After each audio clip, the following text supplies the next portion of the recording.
नमस्कार। इन खबर में आपका स्वागत है।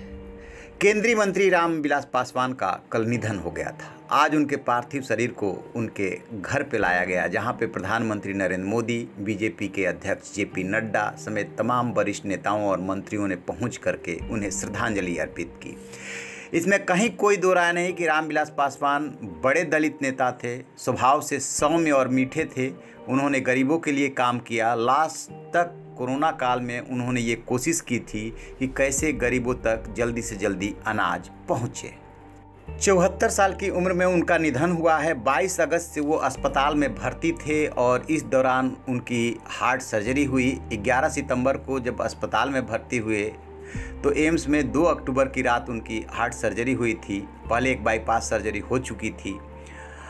1969 में वो पहली बार विधायक बने थे। उसी साल उनका जो है डिप्टी एसपी के लिए सिलेक्शन भी हुआ था।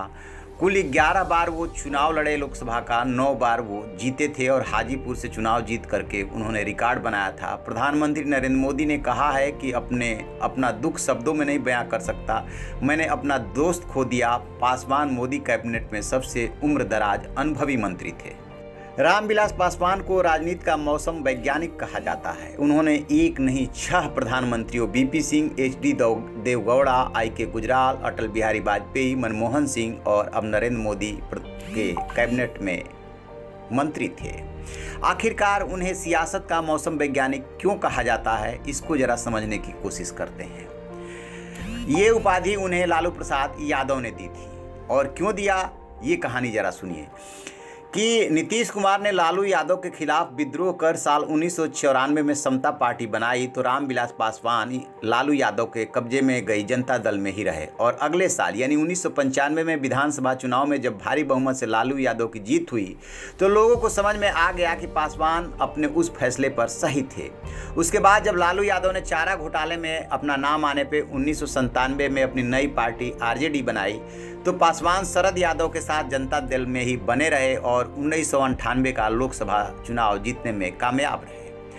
तब उन्हें आभास हो गया था कि अब उन्हें लालू या एनडीए में से किसी एक को चुनना होगा। फिर जनता दल और समता पार्टी का विलय करके जनता दल यूनाइटेड बनी और 1999 के लोकसभा चुनाव में लालू यादव को इस नए गठबंधन के सामने हार स्वीकार करनी पड़ी। यानी कि समय रहते रामविलास पासवान ने पाला बदल कर लिया था। उस समय के लोकसभा सीटों में राष्ट्रीय जनता दल को मात्र 7 सीटें मिली, लेकिन अगले ही साल विधानसभा चुनाव में जनता दल यूनाइटेड में विभाजन हो गया। लालू यादव कांग्रेस पार्टी की मदद से सरकार बनाने में कामयाब हो गए।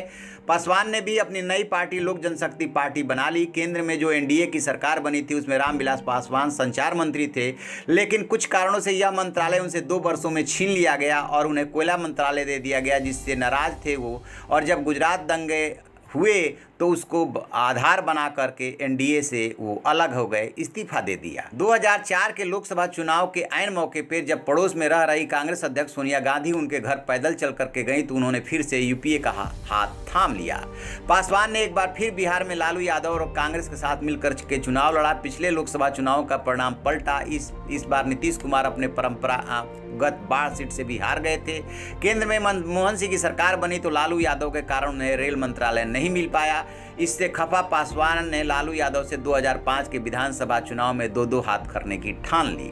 यानी कि यूपीए 1 में वो मंत्री रहे। इसके बाद लालू यादव से उन्होंने 2005 के चुनाव में हिसाब चुकता किया। 2005 के चुनाव में उनको 29 सीटें मिली थी। बाद में फिर से दोबारा चुनाव कराना पड़ा, जिसमें उनकी सीटें 10 हो गई थी।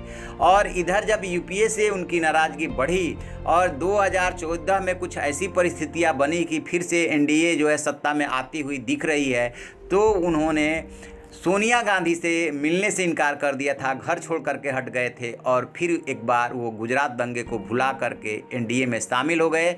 और दोनों मोदी के पहले कार्यकाल में भी मंत्री रहे और मोदी के दूसरे कार्यकाल में भी मंत्री वो थे और निधन तक वो मंत्री थे। तो इस तरीके से रामविलास पासवान को सियासत का मौसम वैज्ञानिक कहा जाता है। तो आप ऐसी खबरों के लिए देखते रहिए हमारा डिजिटल चैनल इन खबर। Thank you.